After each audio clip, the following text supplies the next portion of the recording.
Welcome to part 7 of our Journey to Solo, a Star Wars story series. We're moving away from characters today, and we're going to discuss the Legends history of the Millennium Falcon as told by the book Millennium Falcon by James Luceno, and then I'll explore whether or not any of it might be relevant for the upcoming film.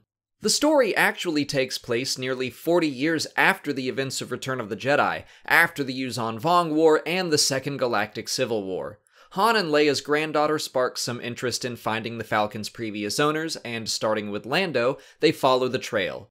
Meanwhile, Tob Jadak, one of the ship's owners from the time of the Clone Wars, does the same thing after waking up from a coma he's been in since about the time of Episode 3. But he starts with when he last saw the ship and moves forward in time until eventually their paths cross. And in that way, we are able to piece together the entire history of the ship. It was built 60 years before the Battle of Yavin and was first used as a freighter, not surprisingly, by Corel Industries Limited. It developed a reputation as both incredibly fast but highly unreliable, so it passed from owner to owner, taking on names like Corel's Pride, Fickle Flyer, Meadle's Misery, and the Jackpot until Corel Industries declared bankruptcy. It was then sold to a pair of smuggler siblings who began upgrading the ship in various ways. After the deaths of one of the siblings, it was renamed again to Wayward Son until his own death. 31 years after its original construction, it was purchased by a secretive organization opposed to Chancellor Palpatine called the Republic Group. They changed its name to the Stellar Envoy and gave it to pilot Tob Jadak, who used it through the end of the Clone Wars. Immediately after the Battle of Coruscant, Jadak met with the Jedi and the politicians that provided him with his missions, but on his final run, the Stellar Envoy crashed over Nar Shaddaa and put its pilot in a coma. A crime lord named Reg Taunt then took the YT-1300, repaired and heavily upgraded her, and renamed it the Second Chance. But on its very first smuggling mission, it was caught and impounded by the Empire. A few years later, it was stolen by rebel agents who at first named it Gone to Pieces, but its new pilot, Quip Fargill, grew fond of his ship and finally named it the Millennium Falcon. He was ordered to use the freighter as a flying bomb to sabotage Imperial shipyards at Bilbringi, but he couldn't bring himself to do it.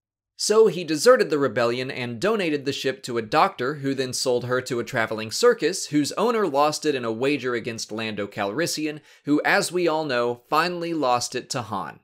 This book was kind of a mixed bag for me. It's almost like a collection of short stories involving the Falcon strung together by the plot in the quote-unquote present day. I enjoyed all the stories about the ship, but I was completely uninterested in the main plot, unfortunately. It's supposed to bridge the gap between the Legacy of the Force series and the Fate of the Jedi series, and it was just kind of meh to me, which is surprising because I really like Luceno's other books. I do think it's cool how connected it was to the Han Solo adventures, the Lando adventures, and the Han Solo trilogy. I felt pretty fortunate to have just read those to recognize those callouts. But I probably wasn't in the right state of mind for this book because I was looking at it more for the Falcon than the actual events of the galaxy at that point in time. But speaking of the Falcon, do I think there will be any connections between the ship's Legends history and Solo, a Star Wars story? It's hard to say because I don't really think we're gonna learn much about it in the film. It'll probably just start in Lando's possession and then pass to Han at some point. I did spot some similarities in the book that will probably turn out to be coincidence and nothing more. But we know Lando in the movie is going to use the Falcon as more of a party bus than a freighter. The Falcon goes through so many changes in the book, it serves that basic purpose more than once. We've also seen that the ship is going to look different from what we're used to, specifically in the front. When Jadak sees the Falcon for the first time after his coma, he notices that the front mandibles are completely different.